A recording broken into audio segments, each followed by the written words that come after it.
आई एक वेगळेच समीकरण असते. घरासाठी आणि घरातील माणसांसाठी ती राबते. काही आया घरी राहून घराची जबाबदारी पार पाडत असतात, तर काही बाहेर पडून काम करून नवऱ्याला आर्थिक हातभार लावत असतात. अशा वेळी त्यांना आपल्या लहान चिमुरड्या काळजाच्या तुकड्याला दुसरीकडे ठेवण्याची वेळ येते. पण घरासाठी ती ते पण करते. पण जर तिच्या मुलावर कोणत्या प्रकारचे संकट आले तर तीच साधी सरळ आई चंडीचे रूप धारण करते. ही कथा अशाच आई आणि मुलाच्या नात्यावर आधारित आहे. आपल्या मुलाचे प्राण सैतानापासून वाचवण्यासाठी तिला कोणते कोणते दिव्या पार करावे लागते हे तुम्हाला या कथेमध्ये ऐकायला मिळेल. प्रवीण, सध्या कामासाठी बायका मिळणे खूप कठीण झाले आहे.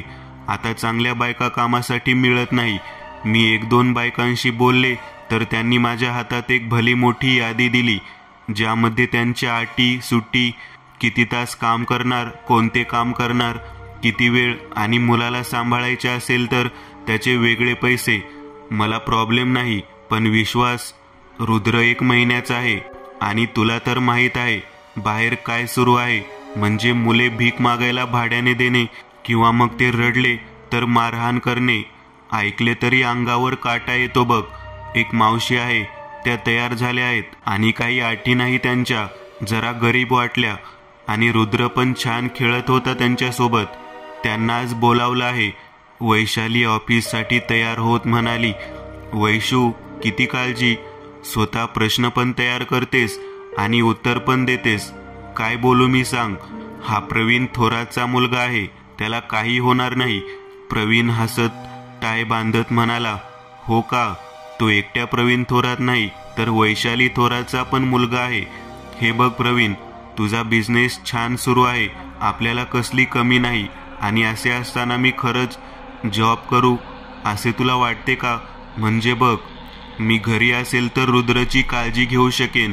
पहिले पण 2 होतो, पण आता 3, आणि त्यात पण हा लहान आहे. त्याला आईची गरज आहे ना. वैशाली झोपलेल्या रुद्रकडे पाहत म्हणाली, वैशू मी समजू शकतो, पण तुझे शिक्षण, तू काय चूल आणि मूल यासाठी वाया घालवायचे का. मला नाही पटत. तुझे टॅलेंट वाया जायला नको. आणि थोडे दिवस पाहू, जर नाही वाटले तर आईला बोलावू, म्हणजे तुझी चिंता मिटेल. काय. प्रवीण बॅगमध्ये लॅपटॉप ठेवत म्हणाला. वैशालीची नजर घड्याळाकडे जाते. बापरे, 8:45 झाले. या मावशी कुठे राहिल्या काय माहीत. काल मी त्यांना वेळ सांगितली होती. वैशाली स्वतःशी म्हणाली आणि दारावरची बेल वाजली. वैशालीने दार उघडले तर समोर एक 55 वर्षाची स्त्री उभी होती. साधी साडी, डोळ्यांवर चष्मा, मोकळे कपाळ, डोक्यावर पदर, गळ्यात एक काळा दोरा. समोर मावशीला पाहून वैशालीचे नियंत्रण सुटले. काय हे मावशी, पहिला दिवस आणि तुम्ही उशिरा आलात. तिला घरात घेत वैशालीने दार बंद केले.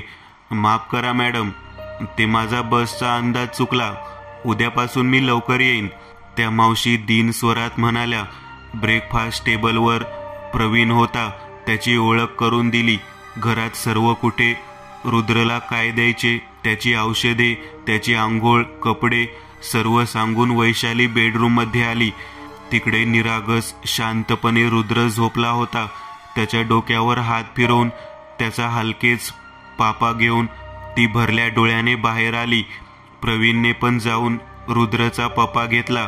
किचनमधून मावशी बाहेर आल्या आणि त्या म्हणाल्या, मॅडम तुम्ही काही काळजी करू नका, मी चांगला सांभाळेन बाबाला, तुम्ही निर्धास्त जा. डोळ्यातले पाणी पुसून वैशाली जड अंतकरणाने बाहेर पडली आणि गाडीत बसली. गाडी सुरू झाली.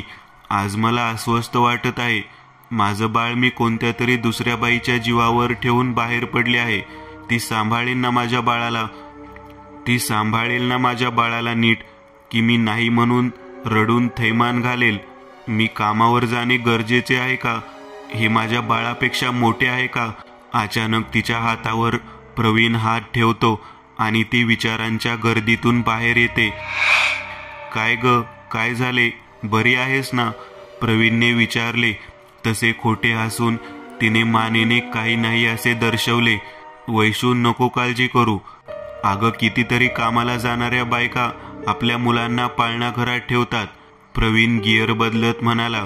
हो प्रवीण, पण तिकडे मुलाला चांगले सांभाळले जाते की नाही ते माहीत नाही. पण तिकडे मुलाला चांगले सांभाळले जाते की नाही ते माहीत आहे ना. कितीतरी घटना आहेत की मुलांना मारहाण करणे, त्यांना भिकारीकडे देऊन पैसे कमवणे, तसे काही झाले नाही पाहिजे. आणि म्हणून मला चिंता वाटत आहे. म्हणजे आपल्या रुद्रसोबत असे काही व्हायला नको. वैशालीच्या डोळ्यात पाणी आले होते. ए वेडाबाई, अगं रडतेस काय? असे काही होणार नाही. त्या आजी पाहिल्या नाही का किती सरळ आहेत. आणि आपल्या इमारतीमध्ये जो वॉचमन आहे तो तर मला आज जाताना पण 3 वेळा बघतो. त्यामुळे बाहेरचे कोणी येणार नाही. मी समजू शकतो तू आई आहेस, पण कधीतरी आपल्याला समोरच्यावर पण विश्वास ठेवला पाहिजे. तू काळजी करू नको, आपले बाळ सुरक्षित आहे. आणि तसे काही वाटले तर व्हिडिओ कॉल करत जा. प्रवीणने तिला समजावले.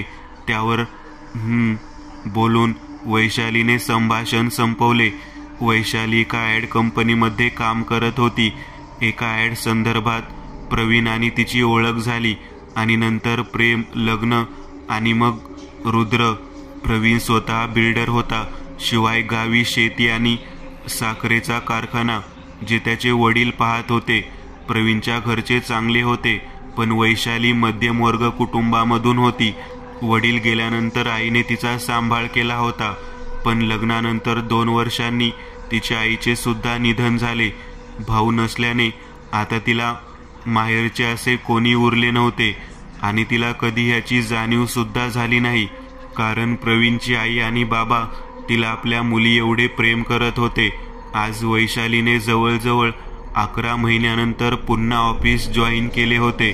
साधारण तासभराने वैशालीने घरी कॉल केला. आधी कॉल उचलला गेला नाही म्हणून टेन्शनमध्ये पुन्हा तिने कॉल केला. 3 रिंग नंतर कॉल उचलला. तसे वैशाली जोरात ओरडली, मावशी तुम्ही कॉल का नाही उचललात? मी किती कॉल केले?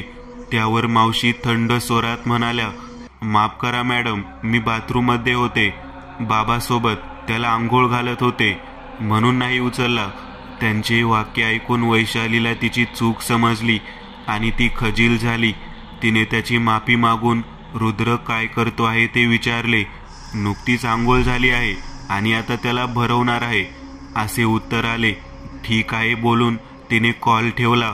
तसे तिच्या समोरचा डेस्कवरचा कॉल वाजला. हॅलो, हा सर, येते बोलून ती जागेवरून उठली आणि केबिनच्या दिशेने निघाली. केबिनच्या अर्धवट दारातून आत डोकावत वैशालीने विचारले, मी आत येऊ का सर? तसे खुर्चीत बसलेला एक जाडगेला माणूस उठून उभा राहिला आणि मोठ्याने हसत म्हणाला, या थोरात, या बसा. तशी थोडीशी लाजत वैशाली आत आली आणि खुर्चीवर बसली. वैशाली समोर साने बसले होते, जे त्या कंपनीचे मालक होते. मला तर वाटलं की तू पुन्हा येणार नाही, पण तू आलीस. रुद्र कसा आहे? त्याचे फोटो पाहू जरा, साने खुश होऊन म्हणाले. तसे वैशालीने तिच्या फोनमध्ये जे रुद्रचे फोटो होते ते साने समोर धरले. वा, खूप सुंदर आहे. घारे डोळे, गोबरे गाल, गोरा रंग, अगदी तुझ्यावर गेला आहे. वा, छान. आपल्या कंपनीला अजून एक मॉडेल मिळाला म्हणजे, तुला चालत असेल तर. साने हसत म्हणाले. हो, का नाही सर, वैशाली मंद स्मित करत म्हणाली.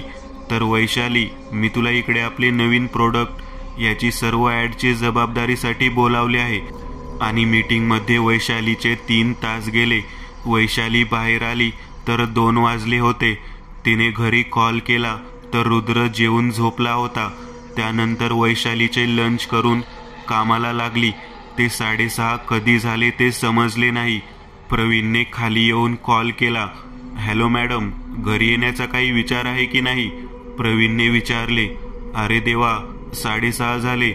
सॉरी, माझ्या खरंच लक्षात नाही आले. रिअली सॉरी, मी निघते, एक 5 मिनिट दे बोलून वैशालीने कॉल ठेवून दिला आणि जागेवरून उठली. वैशाली, उद्या मीटिंग आहे, विसरू नको, साने म्हणाले आणि निघाले. त्यावर तिने फक्त मानेने होकार दिला. खरे तर तिला आता घराची ओढ लागली होती, कारण दुपारनंतर तिने कॉल केला नव्हता. रस्त्यात कॉल करण्यापेक्षा घरी पोहोचून कॉल करते असे ठरवून तिने कॉल करण्याचा मोह टाळला. गाडीत प्रवीण ऑफिसमध्ये काय झाले ते सांगत होता, पण वैशालीचे लक्ष त्याच्याकडे नव्हते. ती घरी असलेल्या रुद्रकडे तिचे लक्ष होते. राहिला असेल का? किती रडला असेल? माझी आठवण आली असेल का? झोपला असेल का नीट? असे एक ना अनेक प्रश्न तिच्या मनात येत होते. गाडी इमारतीच्या आवारात पोहोचली आणि वॉचमनने खात्री करून मग प्रवीणला आत सोडले. पाहिलंस, आपला वॉचमन किती सतर्क आहे, नाहीतर तू उगाच काळजी करतेस. प्रवीण गाडी वळवत म्हणाला. आईचे काळीज आहे, तुला नाही समजणार. वैशाली गंभीरपणे म्हणाली. ठीक आहे, पुढच्या जन्मी तू बाबा हो, मी आई होईन. प्रवीण मस्करीमध्ये म्हणाला. वैशाली आणि प्रवीण घरी आले आणि त्यांनी बेल वाजवली, पण दार उघडले नाही. सलग 5 बेल वैशालीने वाजवल्या, पण काही उत्तर आले नाही. आता मात्र प्रवीण पण घाबरला. ते चावीने दरवाजा उघडणार तेवढ्यात दार उघडून मावशी समोर उभ्या होत्या. काय हे मावशी, किती वेळ दार उघडण्यासाठी? थोड्या वैतागलेल्या स्वरात म्हणत वैशाली आत आली. रुद्र कुठे आहे? वैशालीने विचारले. झोपला आहे आणि मी किचनमध्ये होते म्हणून उशीर झाला. त्याच्यासाठी दूध गरम करत होते, मावशी म्हणाल्या. काय, अजून झोपला आहे? बरा आहे ना तो? वैशाली धावत बेडरूममध्ये गेली आणि तिने रुद्र पाहिले. तिच्या डोळ्यात पाणी आले आणि तिने त्याच्या डोक्याला हात लावला. मॅडम बरा आहे, दुपारी झोपला नाही म्हणून आता 6ला झोपला, खेळत होता. मावशी तिच्या मागे येत म्हणाल्या. वैशू, चल झोपू दे त्याला, आपण फ्रेश होऊन घेऊ, नंतर रात्री आपल्याला जागायचे आहे. रुद्रच्या डोक्यावर प्रेमाने हात फिरवत प्रवीण म्हणाला. मॅडम मी जाते, उद्या वेळेवर येईन, आज सारखा उशीर नाही करणार, मावशी म्हणाल्या आणि निघाल्या. तसे मागून वैशालीने आवाज दिला आणि थोड्या नरम स्वरात म्हणाली. मावशी माफ करा, मी सकाळपासून तुमच्याशी चिडून बोलते आहे. ठीक आहे, मी समजू शकते. आईचे काळीज, पोराची चिंता असतेच, त्याचा काही त्रास नाही. मी येईन उद्या परत, बोलून मावशी गेल्या. रात्रीची जेवणं झाली. रुद्र पण खेळून आता झोपायला आला होता. त्याला पाळण्यात झोपून वैशाली प्रवीण जवळ आली. हातातला फोन खाली ठेवून प्रवीणने तिला जवळ घेतले. प्रवीण, मी उगाच त्रास करून घेत होते, चांगले सांभाळले त्या मावशीने त्याला, मी उगीच त्यांना बोलले. वैशाली अपराधी स्वरात म्हणाली. पाहिले, मी बोललो होतो, काळजी करू नको. शेवटी तुला पटले ना की रुद्र आपल्या माघारी सुरक्षित हातात असतो? प्रवीणने विचारले. त्यावर वैशाली होकारात मान हलवली. मग झाले तर, आपले बाळ सुरक्षित आहे, बोलून प्रवीणने एकदा पाळण्यात शांत झोपलेल्या रुद्रकडे पाहिले आणि ते दोघे झोपी गेले. मावशी सकाळी वेळेआधी आल्या. वैशाली थोडी निश्चिंत झाली. दर 2 तासांनी ती कॉल करायची, पण कधी खेळात आहे तर काही खात आहे, कधी शेजारी जोशी काकूकडे आहे, अशी उत्तरं येत होते. बघता बघता 2 महिने गेले. वैशालीकडे जे प्रोजेक्ट होते ते जवळजवळ संपण्याच्या मार्गावर होते, म्हणून तिने शनिवार आणि रविवार पकडून सुट्टी घेतली, जेणेकरून रुद्रला पण वेळ देता येईल. वैशाली घरी असल्यामुळे मावशींना पण सुट्टी दिली होती. घरात थोडी सफाई करण्याच्या उद्देशानं वैशाली सकाळी लवकर उठली होती. पहाटे दूध पिऊन रुद्र पण झोपला होता आणि ऑफिसला प्रवीण पण जाणार नव्हता, म्हणून तो पण झोपला होता. वैशालीने रुद्रचे झोपेत पापा घेतला आणि ती कामाला लागली. पहिले हॉल, नंतर बाथरूम, मग किचन असे तिने ठरवले होते. हॉल आणि बाथरूम झाल्यानंतर तिने आपला मोर्चा किचनकडे वळवला. तिने सर्व डब्बे बाहेर काढत असताना शेवटच्या डब्याच्या मागे तिला एक पुरचुंडी दिसली. त्यात काय आहे हे पाहण्यासाठी जेव्हा तिने ती उघडली तेव्हा भीतीने तिचे पाय कापू लागले. तिने ती तिकडे ओट्यावर टाकून ती धावत बेडरूममध्ये आली आणि तिने प्रवीणला उठवले. प्रवीण, प्रवीण उठ ना, प्रवीण. ती त्याला हलवत होती. काय झाले वैशू, झोपू दे ना, आज सुट्टी आहे, प्रवीण झोपेत बोलला. प्रवीण, अरे किचनमध्ये बघ ना काय आहे. प्रवीण, कापऱ्या आवाजात वैशाली म्हणाली. तसे नाईलाजाने प्रवीण उठला आणि काय झाले त्याने विचारले, पण तिच्या तोंडातून काही शब्द फुटत नव्हते. ती फक्त हातांनी खुणावत होती. वैशू शांत हो, तू शांत हो, बस इकडे बस आणि पाणी घे. प्रवीणला समजले की तिने काहीतरी भयानक पाहिले आहे. शांत हो आणि सांग, प्रवीण म्हणाला. तसे तिकडे किचनमध्ये एवढे बोलू शकली. प्रवीण उठला आणि किचनच्या दिशेने निघाला. तसे त्याच्या मागून वैशाली आली आणि तिने पुढे जाणाऱ्या प्रवीणला पकडले. तू जाऊ नको, पुढे ते वाईट आहे, तू जाऊ नकोस, वैशाली घाबरत म्हणाली. तिला शांत करत प्रवीण म्हणाला, ठीक आहे, काय आहे ते तरी पाहू दे. बोलून तो पुढे गेला तर समोर कुंकू, हळद आणि काळे उडीद तांदूळ होते. प्रवीणने काही समजण्याच्या आत ती पुडी खिडकीतून बाहेर फेकून दिली. हे सर्व एवढ्या लवकर झाले की वैशाली काही करू शकली नाही. थोड्या वेळाने प्रवीणने तिला जवळ घेतले. तशी ती रडू लागली. तिला शांत करत प्रवीण म्हणाला, अगं वेडाबाई, रडतेस कशाला? काही नव्हते ते. हळद, कुंकू, उडीद याने काय होते? चल रडू नको, तयार हो, आपण बाहेर जाऊ. पूर्ण दिवस आज एन्जॉय करू, पिक्चर पाहू, हॉटेलमध्ये जेऊ. चल पटकन तयार हो आणि आपले राजे त्यांना पण तयार कर. प्रवीणने बोलून तिची समजूत काढली, पण तिच्या डोक्यातून ते काही केल्या जात नव्हते. दिवसभर बाहेर त्यांनी भरपूर एन्जॉय केला, पण घरी आल्यावर पुन्हा तोच विचार तिच्या डोक्यात घोळत होता आणि संध्याकाळी विचारात तिला झोप लागली. सोमवारी सकाळी नेहमीप्रमाणे मावशी आल्या आणि आल्याबरोबर वैशालीने त्यांना विचारले, मावशी, काल मी किचन साफ करताना मला एक पुरचंडी सापडली. ती कसली होती? म्हणजे तुमची काही वस्तू नव्हती ना त्यात? वैशालीने विचारलेल्या त्या सरळ प्रश्नाने मावशीच्या चेहऱ्यावरचा रंग उडाला आणि तो बदल वैशालीने टिपला. नाही मॅडम, कसली पुरचुंडी? काय होते त्यात? मला काहीच माहीत नाही, मावशी बोलल्या. आणि पुढे वैशाली काही बोलणार तेवढ्यात रुद्रच्या रडण्याचा आवाज आला. तशा मावशी आत गेल्या आणि त्याला उचलून घेऊन त्याच्यासोबत खेळू लागल्या. बाहेर वैशाली त्यांच्याकडे पाहत होती आणि ही गोष्ट मावशींना समजली होती. त्या दिवसानंतर वैशाली दर अर्ध्या तासाने व्हिडिओ कॉल करू लागली. असे साधारण 15 दिवस गेले. वैशालीला माहीत होते घरात अजून काहीतरी असणार, पण कामामुळे तिला जास्त खोलात जाऊन तपास करता आला नाही. कामाचा भार थोडा हलका झाला तेव्हा तिने पुन्हा एकदा सफाई करायला घेतली असताना तिला पुस्तकाचे कपाट साफ करताना एक काळी बाहुली सापडली. तसे तिने प्रवीणला आवाज दिला. प्रवीण पळत हॉलमध्ये आला आणि त्याने समोर जे पाहिले त्याने त्याच्या पायाखालची जमीन सरकली होती. समोर एक काळी बाहुली पडली होती. त्याला रुद्रच्या कपड्याचे तुकडे लावले होते. ते पाहून प्रवीण पण घाबरला होता. प्रवीण, या घरात मी आणि तू, रुद्र याच्याशिवाय फक्त मावशी येतात. आता मला सांग, हे कोणी केले असेल असे तुला वाटतं? त्या दिवशी मी तुला दाखवले तर तू लक्ष दिले नाही. आता काय म्हणणे आहे तुझे यावर? वैशाली वैतागून आणि रडत म्हणाली, मला शंका तेव्हा आली होती जेव्हा तिला मी त्या पुरचुंडीबद्दल विचारले. तेव्हा तिच्या चेहऱ्यावरचा रंग उडाला होता. रोज दुपारी 3 ते 5च्या दरम्यान जेव्हा आपण कॉल केला तेव्हा रुद्र झोपलेला तरी असायचा किंवा शेजारी काकीकडे आहे.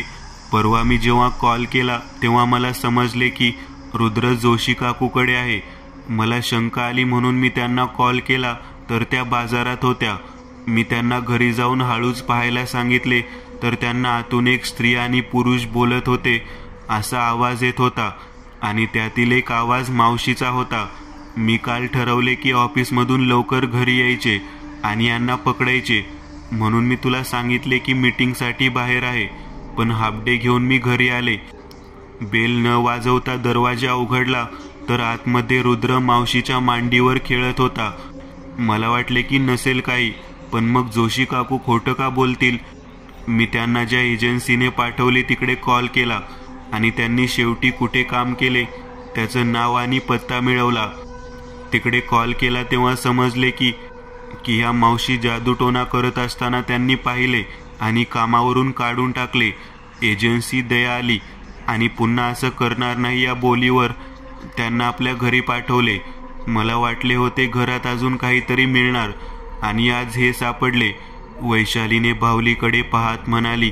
वैशालीचे बोलणे ऐकून प्रवीणचा पारा चढला आणि तो मावशींना काढून टाकून जाब विचारण्यासाठी कॉल करणार तेवढ्यात त्याला वैशालीने अडवलं. थांब, त्यांना कॉल करून त्या गुन्हा कबूल करणार नाही. त्यांना करताना पकडून पोलीसकडे देऊ, म्हणजे त्यांना कायमची अद्दल घडेल, वैशाली म्हणाली आणि तिचे बोलणे प्रवीणला पटले. प्रवीणने ऑफिसमध्ये कॉल करून आपले काही सहकारी बोलावले आणि वैशालीने मावशींना 3 दिवस सुट्टी आहे असे कॉल करून सांगितले. प्रवीणच्या ऑफिसमधून छोटे असे छुपे कॅमेरा आले होते. ते त्याने घरामध्ये लावून त्याचे प्रक्षेपण वैशाली आणि स्वतःच्या मोबाईलला आणि लॅपटॉपला करून घेतले. ती बाहुली जिकडे मिळाली होती तिकडे ठेवून दिली होती. राहिलेले दिवस त्यांनी बाहेर जाऊन एन्जॉय केला.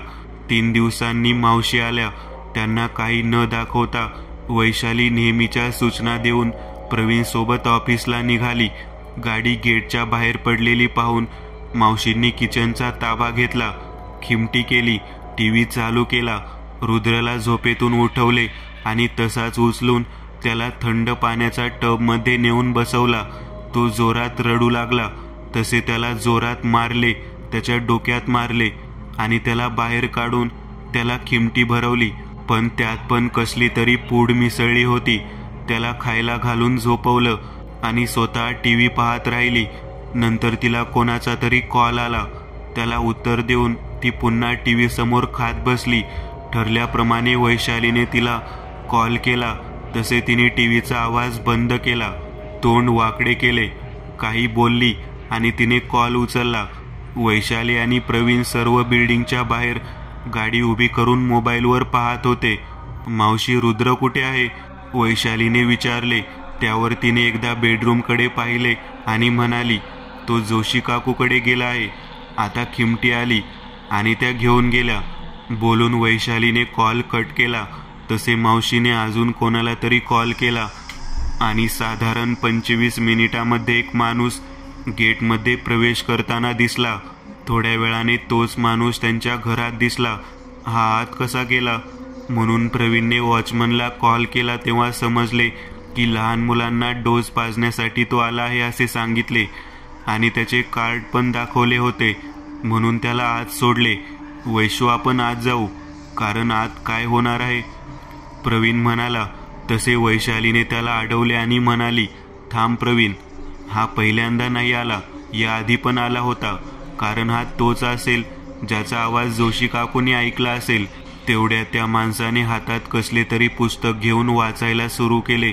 तोपर्यंत मावशीने कुंकवाचे गोल रिंगण आखले आणि ती बाहुली घेऊन 5 लिंबू 5 दिशांना ठेवले आणि एक नारळ मांडीवर रुद्रला घेऊन ती त्या रिंगणात बसली आणि तो माणूस काहीतरी मंत्र म्हणत होता.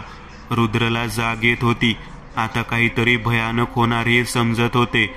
तसे वैशालीने पोलिसांना कॉल करायला सांगितले. प्रवीण प्रसिद्ध बिल्डर होता आणि त्याची पोलीस खात्यामध्ये ओळख पण होती, म्हणून पोलीस लगेच हजर झाले. पोलिसांना घेऊन वैशाली आणि प्रवीण यांनी घरात प्रवेश केला तर समोर रुद्रला कुंकवाचा मळवट भरला होता आणि त्याच्या अंगावर काळा अभीर लावला होता. तो मावशीच्या मांडीवर रडत होता. वैशालीने त्याला उचलले आणि महिला पोलिसांनी मावशीला पकडले. मला सोडा, माझ्या विधीमध्ये विघ्न घालू नका, नाहीतर मी विनाश करेन, मावशी सुरणाची धडपड करत म्हणाली. तसे एका महिला हवालदाराने तिच्या श्रीमुखात ठेवून दिली. त्या बाबा आणि मावशी यांच्या विरुद्ध गुन्हा दाखल झाला. पुरावे म्हणून व्हिडिओ कॉल रेकॉर्डिंग आणि ती जिकडे राहत होती तिकडे असलेले स्थानिक रहिवासी, त्यांनी दिलेली माहिती सर्व न्यायालयासमोर उभे केले. मावशीच्या शेजारच्या नुसार मावशी रुद्रला घेऊन घरी यायची आणि तिच्यासोबत तो बाबा पण असायचा आणि दार बंद करून ती काहीतरी मंत्र म्हणत असल्याचे सांगितले. तिचा नवरा आणि मुलगा पण तिच्या या स्वभावाने तिला सोडून गेले. मावशीला गुप्त धन हवे होते आणि त्यासाठी तिला 1 वर्ष असेल मुलगा हवा होता. ती एका विशिष्ट अमावस्येची वाट पाहत होती जी अजून 15 दिवसांनी होती आणि त्यामध्ये ती त्या मुलाचा बळी देणार होती आणि रुद्रला अजून काही केले नव्हते, पण हळूहळू ती प्रयत्न करत होती. जर गोष्ट वेळेत लक्षात आली नसती तर उशीर झाला असता, असे पोलिसांनी सांगितले. कोर्टमध्ये केस उभी राहिली आणि तिला 6 वर्षाची शिक्षा मिळाली. बाहेर येताना तिने वैशालीकडे पाहिले आणि म्हणाली, तू माझी सिद्धी भंग केली, पण एक लक्षात ठेव, मी पुन्हा येईन आणि सर्व नाश करून जाईन. तिची धमकी ऐकून वैशाली थोडी घाबरली, पण प्रवीणने तिला सावरले